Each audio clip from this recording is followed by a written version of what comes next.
नमस्कार, आप देख रहे हैं मनी सेंट्रल और मैं हूं आपके साथ विशाल शर्मा। देश की सबसे बड़ी बीमा company life insurance corporation of India के वोटिंग फैसलों को लेकर बवाल मचा हुआ है। कहा जा रहा है कि 57 लाख करोड़ का फंड मैनेज करने वाली एलआईसी ने किसी खास ग्रुप को स्पेशल ट्रीटमेंट दिया और बाकी के साथ भेदभाव किया। इसके अलावा संसद का सत्र भी चल रहा है और इस पूरे मामले पर सरकार का पक्ष भी आया है। तो आज के मनी सेंट्रल में इन्हीं मुद्दों को बहुत ही आसान भाषा में विस्तार से समझने की कोशिश करेंगे। पूरी चर्चा में शामिल होने के लिए हमारे साथ मौजूद हैं हमारे सहयोगी और वरिष्ठ आर्थिक पत्रकार प्रवीण शर्मा सर। सर, आपका मनी सेंट्रल में बहुत स्वागत है। धन्यवाद विशाल। देश की सबसे बड़ी बीमा कंपनी एलआईसी एक बार फिर से चर्चा में है और वजह है उसकी वोटिंग बिहेवियर पैटर्न। खबरें आ रही हैं कि पिछले 2.5 साल में एलआईसी ने रिलायंस और अडानी ग्रुप की हर बात पर सिर हिलाकर हाँ कह दी, जबकि बाकी कंपनियों के मामले में वही एलआईसी कई बार सख्त भी दिखी। बड़े कॉर्पोरेट घरानों को मिली ये स्पेशल ट्रीटमेंट अब सवालों के घेरे में है। किसकी रिपोर्ट है जिसके आधार पर ये आरोप लगाए जा रहे हैं? रिपोर्ट में क्या पाया गया? एलआईसी में लाखों आम आदमी का पैसा लगा हुआ है, क्या कोई चिंता की बात है? इसको भी आज डिकोड करने की कोशिश करेंगे। इसके अलावा चर्चा करेंगे केंद्र सरकार के नए रेंट एग्रीमेंट की। कहा जा रहा है कि लंबे समय से चली आ रही किराएदारों और मकान मालिकों के बीच विवाद को खत्म करने और किराए के कॉन्ट्रैक्ट नियमों को आसान बनाने के लिए नया रेंट एग्रीमेंट कानून लागू कर दिया गया है। रेंट एग्रीमेंट 2025 के नियम क्या क्या है, किराएदारों और मकान मालिकों के लिए नए नियम के क्या मतलब है, एकदम आसान भाषा में इसको भी समझने की कोशिश करेंगे। और अंतिम में चर्चा करेंगे सरकारी बैंकों के मेगा मर्जर प्लान की। भारत सरकार बड़े बैंकिंग रिफॉर्म्स की और बढ़ती हुई नजर आ रही है। इसी कड़ी में सरकार देश के 12 सरकारी बैंकों को मर्ज करने की प्लानिंग कर रही है। कौन से बैंकों का हो सकता है मर्जर, क्यों किया जा रहा है बैंकों का मर्जर, अब तक कितने बैंकों का हो चुका है मर्जर, सारे सवालों का जवाब लेने की कोशिश करेंगे। तो चलिए बिना देर किए फटाफट करते हैं मनी सेंट्रल की शुरुआत। भारत की सबसे बड़ी बीमा कंपनी एलआईसी के वोटिंग फैसले अब बड़े सवालों के घेरे में है। मिंट की एक विस्तृत रिपोर्ट, उसमें खुलासा किया गया कि पिछले 3 सालों में एलआईसी ने रिलायंस और अडानी ग्रुप की कंपनियों के लगभग हर प्रस्ताव को या तो मंजूरी दे दी या वोटिंग से वो दूर रही, यानी एब्सटेन कर दिया। लेकिन बाकी बड़ी कंपनियों के लिए उसने कई बार बिल्कुल उल्टा रुख अपनाया। इस फर्क को देखकर कई तरह के सवाल उठने लगे। लोग पूछ रहे हैं कि क्या एलआईसी देश की 2 सबसे बड़े उद्योगपतियों की कंपनियों के लिए अलग अलग नियम बना रही?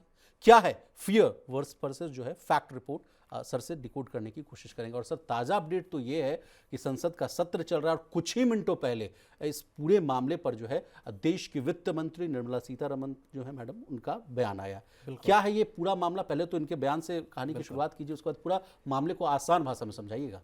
नहीं, देखिए, एलआईसी के वोटिंग राइट्स को लेके अभी पिछले हफ्ते के आखिर में एक रिपोर्ट आई जिसमें कहा गया, जो बात आपने भी बताई, कि रिलायंस और अडानी ग्रुप को छोड़ के बाकी कंपनियों के साथ जो वोटिंग के जो फैसले हैं उसका पैटर्न है वो दोनों जगह अलग अलग दिखाई देता है। अडानी और रिलायंस को लेके जो वोटिंग जिस तरह से की है एलआईसी ने वो अलग तरीका है और बाकी ग्रुप्स के साथ जो वोटिंग पैटर्न है वो डिफरेंट है। इस पूरे मामले पर अब आज वित्त मंत्री निर्मला सीतारमण ने बयान दिया है। उन्होंने कहा है कि एलआईसी के किसी भी फैसले, इन्वेस्टमेंट से रिलेटेड किसी भी फैसले पे वित्त मंत्रालय का उसमें कोई दखल नहीं है। एलआईसी अपने ड्यू डिलीजेंस और स्ट्रिक्ट एक रिस्क असेसमेंट की प्रोसेस का पालन करती है और इस हिसाब से अपने फैसले लेते। सरकार का इन फैसलों में कोई दखल नहीं है। तो सरकार की तरफ से ये साफ कर दिया गया है कि एलआईसी जो फैसले करती है उसमें सरकार का कोई लेना देना नहीं है। और इससे पहले भी असल में एक रिपोर्ट आई थी अक्टूबर में वॉशिंगटन पोस्ट की, उसमें इस बात का जिक्र किया गया था कि एलआईसी को मजबूर एक तरह से किया गया कि वो कुछ सर्टेन ग्रुप्स में, अडानी ग्रुप में बेसिकली इन्वेस्टमेंट करे। तो आज कैटेगोरिकली वित्त मंत्रालय की तरफ से एक तरह से कहें वित्त मंत्री ने खुद सामने आकर इस पूरे मामले पर तस्वीर साफ की है। कहा है कि एलआईसी अपने इन्वेस्टमेंट्स, इरडा, जो इरडाई है जो आपका रेगुलेटर है बीमा सेक्टर का, उसके तहत, आरबीआई के तहत और इंश्योरेंस जो एक्ट है उसके तहत, और इसके अलावा सेबी के जो नियम और कायदे कानून है उनके तहत अलग अलग समय पर जो भी व्यवस्थाएं हैं उसके हिसाब से अपने फैसले लेती है, ना कि कोई इंडिपेंडेंट या अपने वेग एक तरीके से इन्वेस्टमेंट के फैसले लेती है। सर 28 तारीख की एक खबर है, इसमें कहा गया कि देश की जो सबसे बड़ी कंपनी जो है, ऐसा हम कह रहे हैं कि इंश्योरेंस कंपनी जो LIC है, उसने जो है अडानी ग्रुप की जो सीमेंट कंपनी है ACC लिमिटेड, उसमें 10% की हिस्सेदारी कर दी थी। ये भी एक एडिशनल जानकारी मैं आपको दे दूं। लेकिन जिस तरह के आरोप लगाए जा रहे हैं, कुछ उदाहरण दिए जा रहे हैं सर, जो कहा जा रहा है कि शक के घेरे में है, जो कहा जा रहा है कि रिलायंस वर्सेस टाटा मोटर वाली बात है। कहा जा रहा है कि अगस्त 2023 में मुकेश अंबानी को दोबारा MD बनाने पर LIC ने समर्थन दिया। और TVS मोटर को लेकर कहा जा रहा है कि मार्च 2025 में वेणु श्रीनिवासन को MD बनाने के प्रस्ताव पर LIC ने एब्सटेन दिया था। इसी तरह बोर्ड में जो है डायरेक्टर की नियुक्ति वाला भी मामला है। कहा जा रहा है कि रिलायंस को जो है जून 2024 में उनके जो वकील हैं उनको स्वतंत्र जो है निर्देशक बनाने पर LIC ने समर्थन कर दिया था।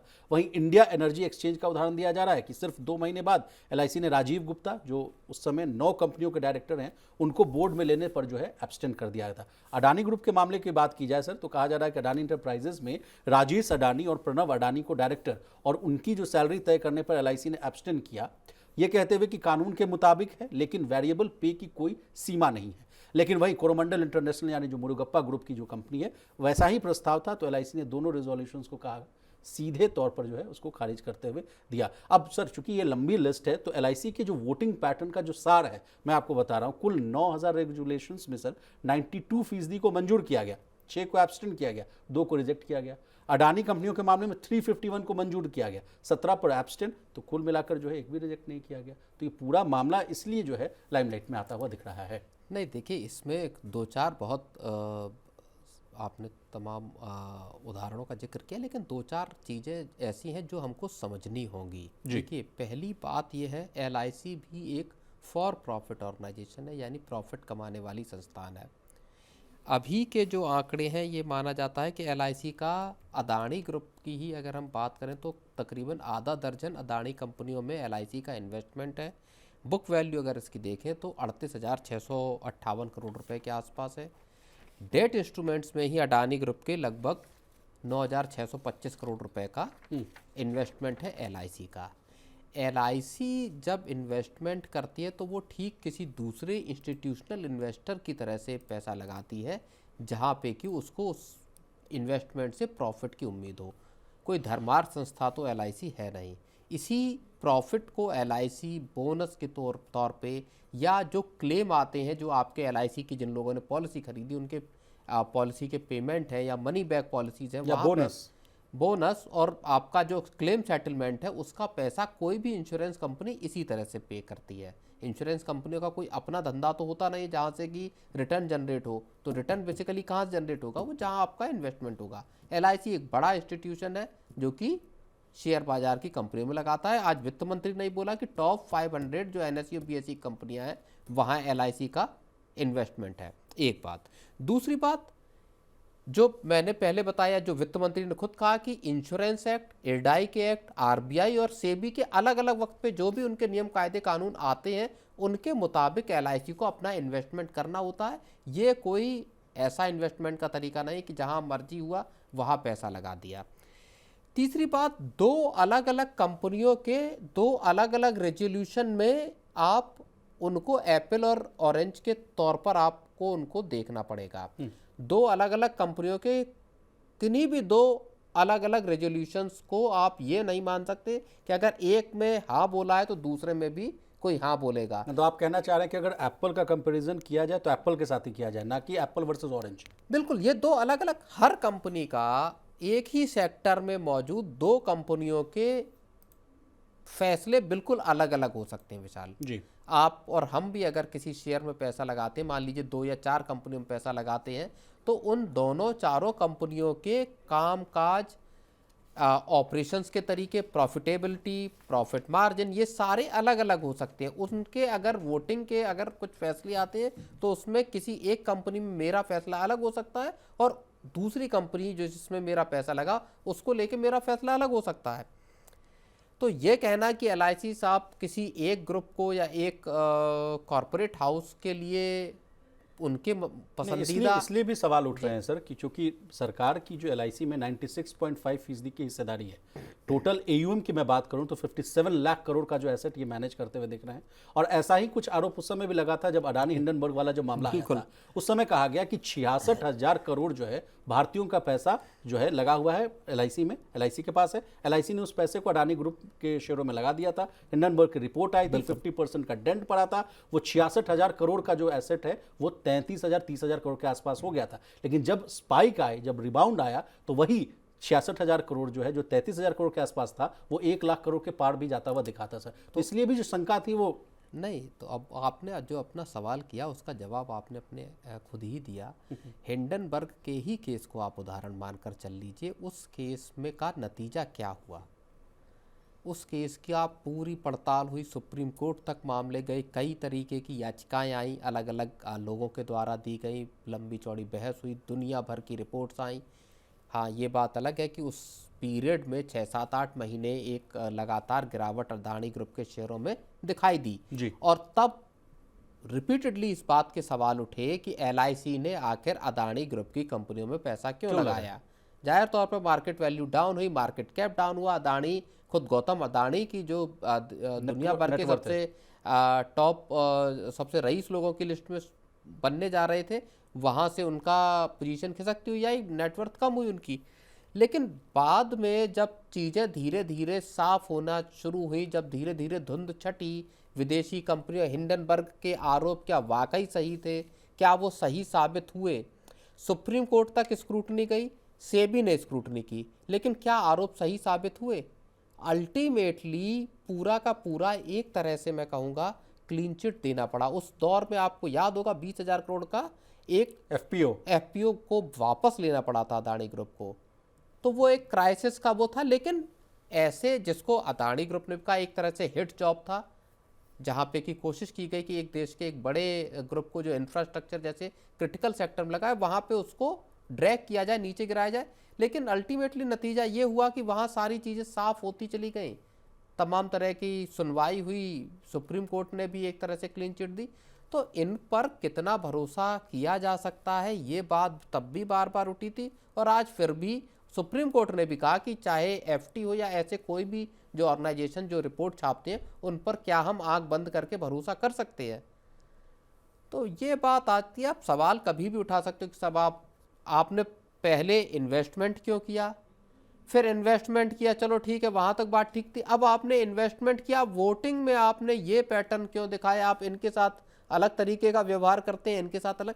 ये कुछ ऐसी चीज़ें हैं जो मुझे लगता है कि आप किसी भी ग्रुप के साथ, किसी भी कोई भी इंस्टीट्यूशन जो पैसा लगाता है कंपनियों में बड़े पैमाने पर, अगर आप उठा के देखेंगे तो उसके लिए इस तरह की रिपोर्ट्स मुझे जो लगता है पर्सनली बनाई जा सकती हैं विचार। लेकिन सर, आम आदमी का सवाल ये है कि मान लीजिए मेरे पास एलआईसी की पॉलिसी है, तो क्या मुझे चिंता करने की ज़रूरत है? नहीं, मुझे नहीं लगता कि चिंता करने की ज़रूरत है। एलआईसी के पीछे सरकार खड़ी है, सरकार का वो है। और दूसरी बात यह है कि न तो एलआईसी को कोई लॉस हुआ है, न एलआईसी में पैसा किसी तरह के जोखिम में है। तो फिर वही बात है कि एलआईसी पूरी तरह से स्ट्रिक्ट जो ड्यू डिलीजेंस और रिस्क असेसमेंट के तौर पर इन्वेस्टमेंट करती है, जैसा खुद वित्त मंत्री ने बताया।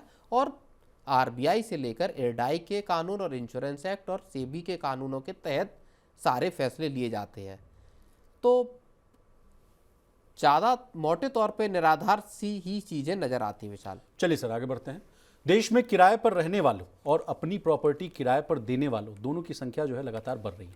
ऐसे में किराए से जुड़े विवादों में भी जो है इजाफा हो रहा है। किराएदार और मकान मालिक दोनों के बीच विवाद खत्म करने और दोनों के ही अधिकारों की रक्षा के लिए सरकार अब न्यू रेंट एग्रीमेंट 2025 रूल्स लाई। ये नया नियम जो है मॉडल टेनेंसी एक्ट, यानी जिसको कि आप एमटीए के नाम से जानते होंगे, और हालिया बजट के प्रावधानों पर आधारित इसको बनाया गया है, जिससे देश में किराएदारी को एक तय, ट्रांसपेरेंट और सुरक्षित जो है स्ट्रक्चर दे सके। प्रवीण सर, कैसे देख रहे हैं सरकार की इस कदम को? और ये बहुत बड़ी खबर इसलिए है सर कि देश में कई लोग ऐसे भी हैं जिनकी जो है जीविकोपार्जन जो है रेंट के पैसों पर ही जो है टिकी हुई होती है। लोगों के पास अच्छा खासा प्रॉपर्टी हो जाता है, लोग सोचते हैं कि उसको किराए पे चढ़ा दो और उससे जो आमद आएगी उससे हमारा जो है घर द्वार जो है परिवार सब चलेगा। लेकिन अब जिस तरह से जो ये रूल आ गया है सर, एक्ट कहिए जो कहिए आप, इसके बाद तो कहा जा रहा है सर कि क्या दोनों पक्ष को ये समान अधिकार मिल रहा है या कुछ मिसबैलेंस है?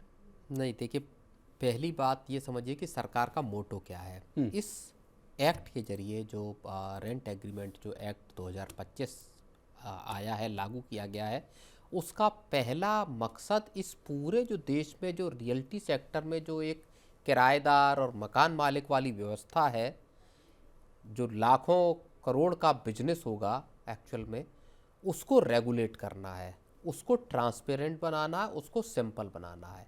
3 बड़े बड़े मोटो इसके समझ में आते हैं। ठीक है। एक बड़ा रेगुलेशन की जहां बात करता हूं मैं, तो बड़ा ऑब्जेक्टिव ये है कि सारे ट्रांजैक्शन एक तरह से सरकार के डोमेन में, सरकार की नज़र में आए, पता चले कितने रजिस्ट्रेशन हो रहे हैं सारे। इस कानून की एक बात ये कहती है कि जो भी किराएदार और मकान मालिक के बीच में जो रेंट एग्रीमेंट हो रहा है, उसको 6 महीने के भीतर आपको रजिस्टर्ड कराना है। 60 दिनों के भीतर सर, माफ कीजिएगा, 60 दिनों के भीतर। अच्छा हाँ, 60 दिनों के भीतर, सॉरी 60 दिनों के भीतर 2 महीने के अंदर आपको कर देना बिल्कुल। अगर नहीं होता तो मिनिमम इसमें 5,000 रुपए का जुर्माने की बात है। तो इसका मतलब ये है कि अब तक जो लिखित या नॉर्मल पेपर पे हो रहा है, ये सारे ऑनलाइन होंगे, ऑनलाइन स्टैंपिंग होगी और उसके जरिए ये रजिस्टर किए जाएंगे। यानी जो पहले सर नोटरी वाला जो खेल होता था कि गए 1,000 रुपए के स्टाम्प पेपर पर लिखवा लिया, दोनों कोई साइन कर लिया, 100 वो अब नहीं रुपए के चलेगा। स्टाम्प पे। हाँ, 100,000। अब आपको सारा ऑनलाइन प्रोसेस करके करना होगा। सरकार की नज़र में ये पूरे के पूरे आपके कौन किसका टेनेंट है, कौन किसका मकान मालिक है, एक तो बात ये आएगी। दूसरी बात, इस कानून के जरिए जो सबसे पहली चीज़ समझ में आती है विशाल, वो ये समझ में आती है कि इसके जरिए जो अब तक किराएदारों का एक बड़ी समस्या आती थी, किराएदारों के शोषण की, कभी भी एविक्शन करना, कभी भी निकाल देना, कभी भी किराया बढ़ा देना, मनमाने डिपॉजिट, सिक्योरिटी ये सब वसूलना, इस सब प्रैक्टिसेस पर लगाम लगाने की कोशिश की गई है।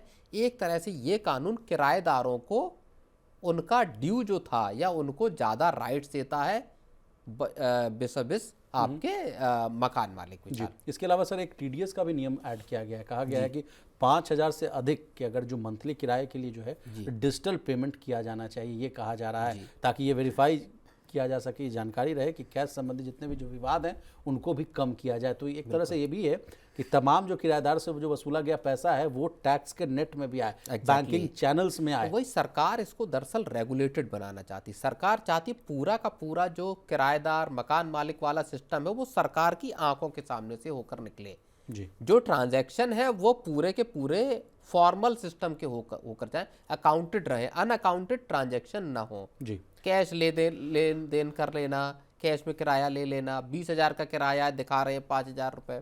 जी। तो ये सब जो प्रैक्टिसेस है, इसके जरिए जो टैक्स की जो चोरी भी है, दरअसल उस पर भी लगाम लगाने की सरकार की एक बड़ी कोशिश है। अब सर इससे एक और अच्छी बात यह है कि सिक्योरिटी डिपॉजिट को लेकर कहा जा रहा है कि 2 महीने से ज़्यादा का जो है अब आप सिक्योरिटी डिपॉजिट भी नहीं ले सकते हैं, और अगर कमर्शियल प्रॉपर्टी है तो वो 6 महीने के आसपास का है। और जिस तरह से आपने भी कहा कि रजिस्ट्रेशन ना अगर आपने कराया 60 दिन के भीतर तो 5,000 से जुर्माना है वो शुरू हो सकता है।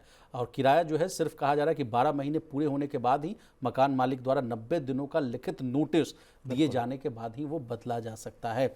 और इसके अलावा कई बार ऐसे भी देखा जाता है सर कि रूम ले लिए लेकिन उसमें कुछ रिपेयर का काम है और वो रिक्वेस्ट कर रहे हैं, वो किया नहीं जा रहा है, तो कहा जा रहा है कि मकान मालिक को कानूनी तौर पर 30 दिनों के अंदर जो है उस पूरे काम को, मरम्मत वाली जो काम है वो पूरी करनी होगी, नहीं तो किराएदार जो है किराए से जो है खर्च को एडजस्ट कर सकता है।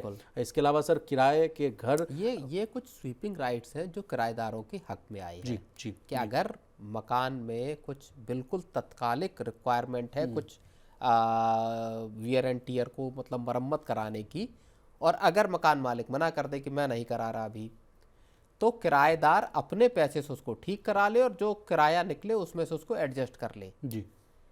एक और बड़ी चीज है इसमें, एविक्शन के लिए अगर आप किसी किराएदार को निकाल रहे हो तो उसके लिए पहले आपको रेंट ट्राइब्यूनल से मंजूरी लेनी होगी। यहाँ कुछ चीज़ें मुझे ऐसा दिखाई देता है इस कानून में, जाहिर तौर पे इसको किराएदारों के हक में बनाया गया है, लेकिन कहीं इससे डिस्प्यूट्स का रास्ता न खुल जाए। क्या हर एविक्शन डिस्प्यूट कम कर रहे हैं लेकिन एक नई तरह का डिस्प्यूट ना, हाँ, क्या हर एविक्शन रेंट ट्राइब्यूनल के पास जाएगा? अगर आपको मान लीजिए मैं लैंड ओनर हूँ या घर का मालिक हूँ, मैंने अपना कोई एक कमरा, एक फ्लैट अगर मैंने किराए पे दिया है, और अगर 11-12 महीने या किसी परिस्थिति में अगर मान लीजिए मुझको सेल्फ ऑक्यूपाई करना है घर, या मुझको कुछ और उसमें वो करना है, किसी दूसरे किराए पे देना, तो क्या मैं पहले रेंट ट्राइब्यूनल के पास जाऊंगा, उसके बाद वहाँ वो होगी, अगर टेनेंट मना कर देता है खाली करने से, तो लैंड ओनर के पास, हाउस होल्ड जो घर का मालिक है उसके पास क्या ऑप्शन होंगे? यहाँ से क्या कानूनी विवादों का रास्ता न शुरू हो जाए? पहले ही देश के जो अदालतें हैं 5 करोड़ केस पेंडिंग है सर तो अभी भी। वो बोझ से दबी हुई है, लोगों को बेल नहीं मिल पाती, और वहां पे अगर इस तरह के फिर किराएदार और मकान मालिक के मुकदमे अगर पहुंचना शुरू हो गए तो वो फिर बड़ी विषम परिस्थिति स्टार्ट हो जाएगी। लेकिन सर इसमें ये बात भी है कि रेंट ट्रिब्यूनल को जो आप जो बात कह रहे हैं कि फाइल करने की जो है तारीख से 60 दिनों के अंदर जो है किराएदारी के झगड़ों का जो है वो फैसला करना भी जरूरी है। इसमें कहा जा रहा है कि किराएदार को हटाने जैसा भी विवाद जो है वो शामिल है, 60 दिनों के भीतर उनको फैसला करना हो। लेकिन 2 महीने तो आपको वेट एंड वॉच वाली पॉलिसी पे अपनाना पड़ेगा। एग्जैक्टली 2 महीने, और उसके बाद भी ये है कि मान लीजिए अब उसको चूंकि राहत देने के लिए आपको चूंकि राइट्स ज़्यादा दे दिए गए हैं, क्या किराएदार उसके आगे कोर्ट में नहीं जा सकता? क्या किराएदार सेशंस कोर्ट में नहीं जा सकता? फिर हाई जिला कोर्ट, फिर अदालत में सुप्रीम नहीं, कोर्ट। फिर कि नहीं साहब मैं तो खाली नहीं करूंगा, ट्राइब्यूनल का फैसला तो गलत था।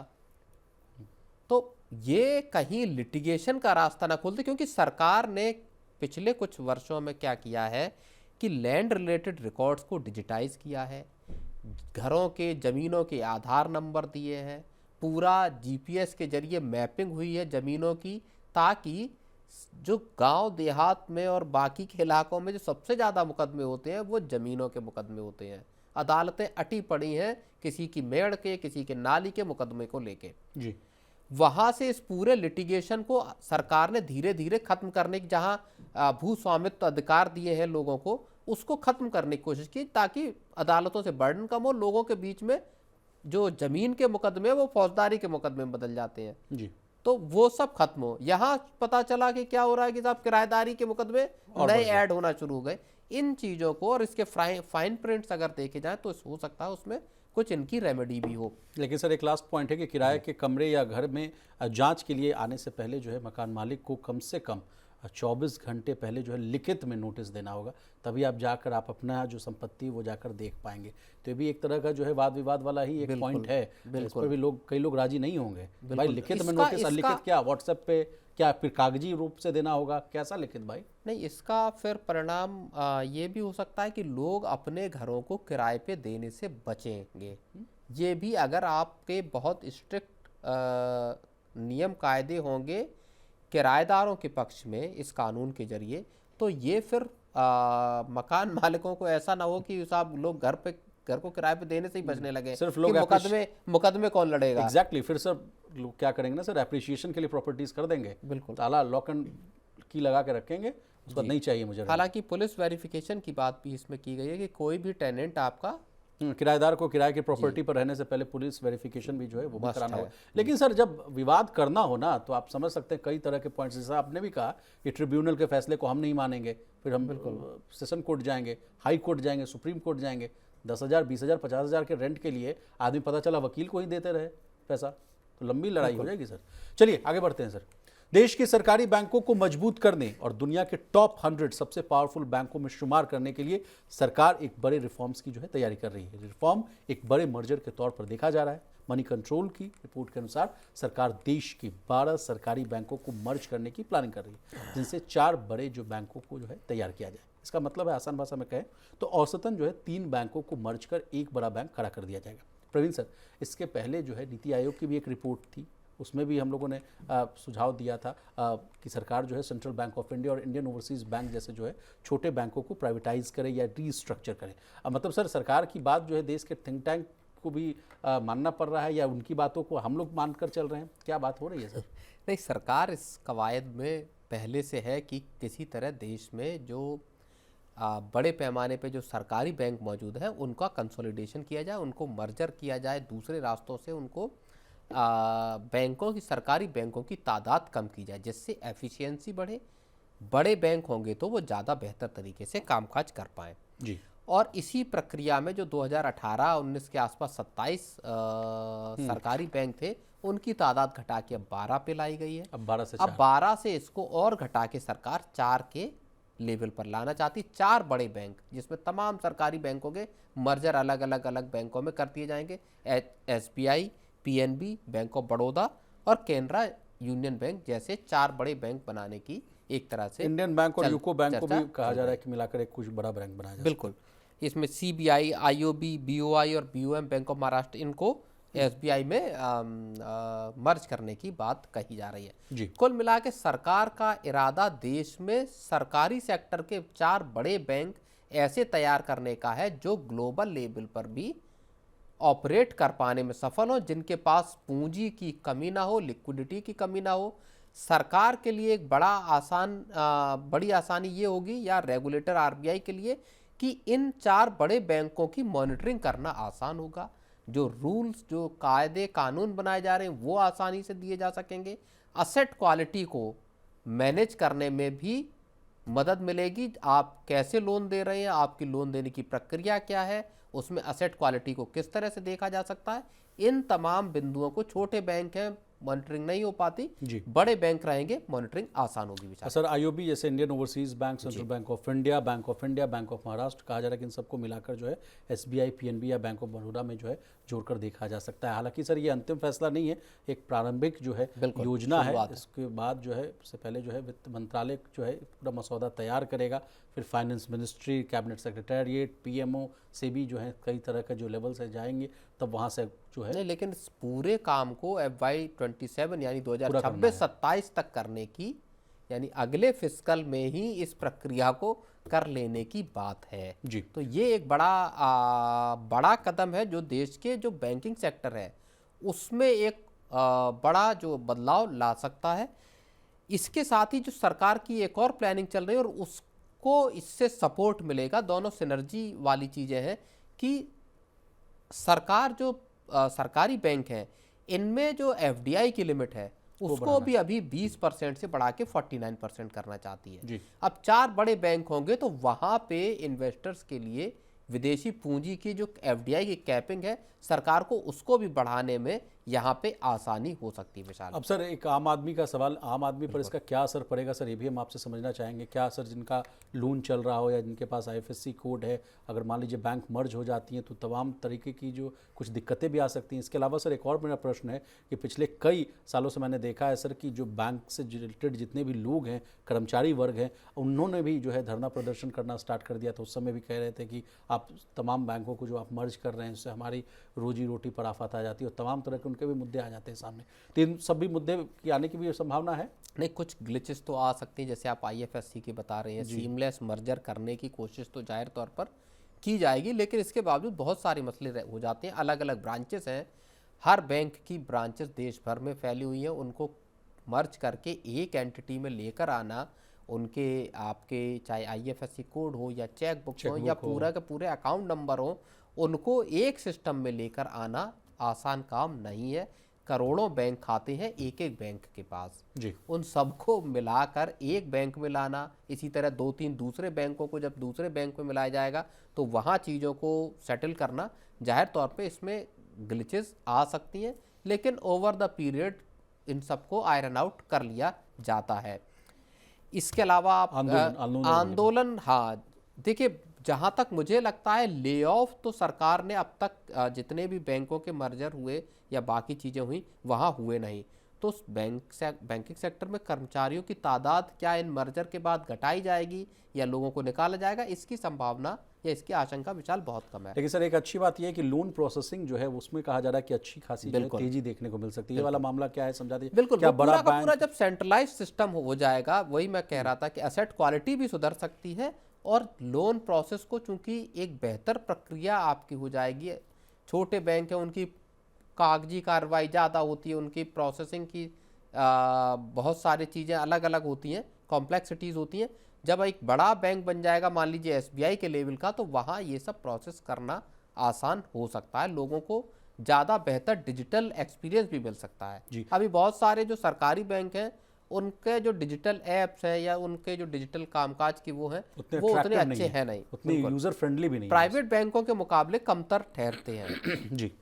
लेकिन सर इसके अलावा ये भी बातें आ रही है कि शेयर बाजार पर भी कुछ असर पड़ने के चांसेस हैं, क्योंकि जिन बैंकों का मर्जर होगा वो शेयर्स जो हैं, वो बैंकिंग के जो शेयर्स हैं वो लिस्टेड भी हैं, तो उनके शेयरों के भी जो है प्राइसेस में हलचल देखने को मिल सकता है। बिल्कुल, अब इसका तो आकलन मार्केट के एनालिस्ट, एक्सपर्ट और किस तरह से मर्ज होते हैं उसका जो अलग अलग बैंकों के मार्केट कैप्स हैं, कैप है, बाकी चीज़ें हैं, पी है रेशियो या दूसरे हैं, वो किस तरह से फिर ऑपरेट करेंगे, ये सब तो लेकिन जनता के लिए सर अच्छी खबर ये है कि मजबूत बैंक्स उनको मिलेंगे, प्रोसेसिंग जितनी भी है वो आसान होगी, बेहतर सर्विस मिलने की आशंका है और सस्ती सबसे बड़ी बैंकिंग। बात यह कि सरकारी सेक्टर के बैंक लंबे वक्त बाद अब एक ऐसी पोजीशन में आएंगे जहां पे न सिर्फ वो प्राइवेट सेक्टर के बैंकों को कम्पीट करेंगे, बल्कि ग्लोबल लेवल पर भी अपने पैर पसारते हुए दिखाई दे सकते, क्योंकि बड़े जब बैंक होंगे तो आपके पास कैपिटल के कंस्ट्रेंट्स नहीं होंगे, आप ज़्यादा बड़े लोन बांट सकेंगे, ज़्यादा बड़े प्रोजेक्ट्स को लोन दे सकेंगे रिटेल लोन के अलावा। अब सर आपने ग्लोबल वाली बात छेड़ दी तो एक पॉइंट और डिस्कस कर लीजिए। जो आईएससी सऊदी अरब कहा जाता है, वहाँ के लोग जो हैं हमारे बैंकिंग सेक्टर में आ रहे हैं, यहाँ भर भर कर पैसा लगाते हुए दिख रहे हैं। क्या यही एक वजह है जो सरकार को ऐसे कदम उठाने पड़ रहे हैं? क्या इसके अलावा एक और जो आप बात बता रहे थे कि एफडीआई की जो लिमिट इंक्रीज करने की बात है, देख रहे होंगी सरकार भी देख रही हो कि विदेश से पैसा आ रहा है तो चलो भाई लिमिट बिल्कुल, अभी इंक्रीज कर यस दें। बैंक में आया, सम्मान कैपिटल में आया और आरबीएल बैंक में भी आया उस तरह का पैसा, तो $15 बिलियन का इन्वेस्टमेंट आया और इसी के साथ दुनिया भर के जो वेल्थ फंड है या पेंशन फंड्स हैं उनकी नज़र भारत के बैंकिंग और फाइनेंशियल सेक्टर पर लगी हुई है।